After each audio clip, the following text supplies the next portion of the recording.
چھوٹا بھائی کو والد صاحب عالم بنانا چاہتے تھے. دیکھیں عالم بننا کوئی فرض یا واجب نہیں تھا. اگر بچے کا ذہن نہیں تھا آپ کے والد کو چاہیے تھا صرف فرض علوم اس کو سکھا دیتے. ضروری کوئی ہے کہ بچے کو عالم بنانا. اس پر اظہار ناراضگی بھی شرعاً جائز نہیں تھا کہ وہ بچہ نکل گیا.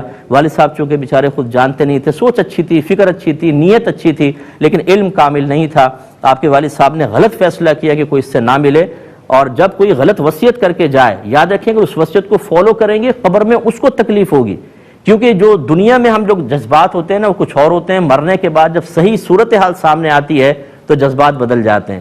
اگر آپ کے والد صاحب کو آج زندہ کر دیا جائے, وہ کہیں گے کہ میری وصیت کو قلعدم کر دو, بچے سے ملو, قطع رحمی حرام ہے, تو مجھے بعد میں جا کے پتہ چلا. لہٰذا آپ چھوٹے بھائی کے ساتھ شفقت کا معاملہ کریں.